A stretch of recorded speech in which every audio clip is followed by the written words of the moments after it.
Hello? Hello? Should we do some training? Should we do some training? Come here. Come here. Up. Up. No. Yeah. That is up. Yeah. That's up. That's good. Come. Sit. Up. Up. Up. Sit. Sit. Sit. Good girl.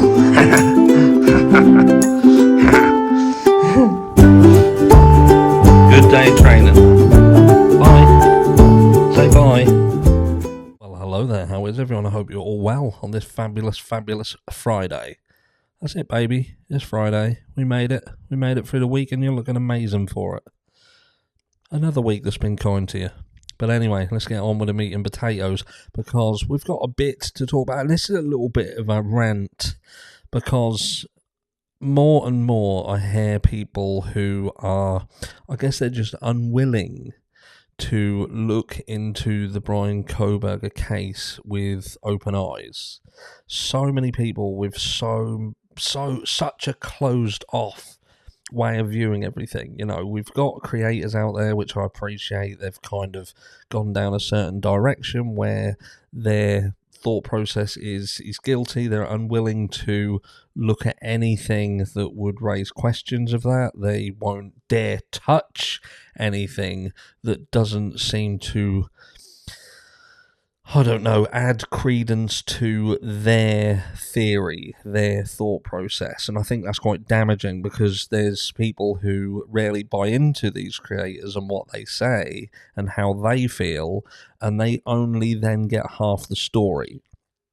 But look, what I am going to say is that the more that is playing out in the background here, the more that's pointing towards that there could potentially be something more nefarious going on in the background in the Idaho 4 case. And I'm going to bring your attention to something in particular because when I was reading this the other day, it kind of triggered something that I thought, hold on a second, there's something in this that don't quite sound right. And I'll show you now. So let's go to... Let me just get this up and I'll show you exactly what I mean here. Share the screen. So this is where they're filing for things to be basically hidden from the public. You know, this is when they can show documentation to the defense if the prosecution want to show them something, and or whether the defense wants to show something to the prosecution and, again, hide it from the public. And they give their reasoning for that. So when we look into this is where the prosecution is doing it. So this is the prosecution side. So they're saying, look, we want to keep this from the public, and these are the reasons for doing so.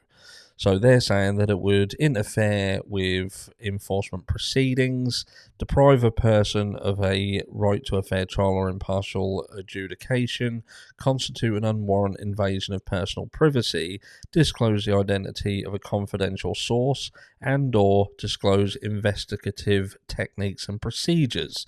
So that's their reasonings, and that's quite straightforward. They're saying we want this kept under seal, public don't have access to it, we're going to share it between us, and these are the reasons for doing it.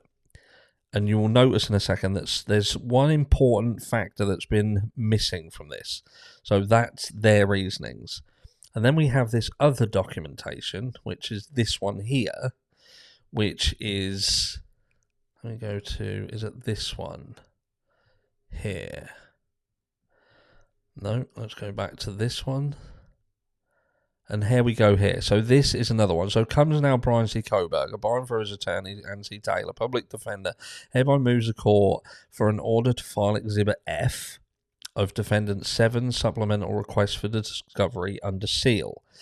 This motion is made pursuant to ICR 32, blah, blah, blah. Right. The documents contain facts or statements that might threaten or endanger the life or safety of individuals. 2, it is necessary to preserve the right to a fair trial. And 3, disclosure would constitute an unwarranted invasion of personal privacy. But I feel that number 1, their first reasoning, the documents contain facts or statements that might threaten or endanger the life or safety of individuals. So there we have it. That is very, very clear what they're saying here, isn't it? They're basically saying, look, we have some information that we want to share with the prosecution, with the court, but we don't want the public to have access to this, because if we share this information and the public are to get hold of it, then somebody's life could be put in danger. And I thought, is that just verbiage? And I said this the other day. I said, maybe that's just a generic thing they use. But then I went through all of the other documents whenever they have gone to file something under seal, and it's definitely not. There is this statement is exclusive to this piece of information, and it makes you wonder what it is. Much that somebody or there's a lot of people who feel that Brian Coburg is the man, he's the guy, he's the one who did it.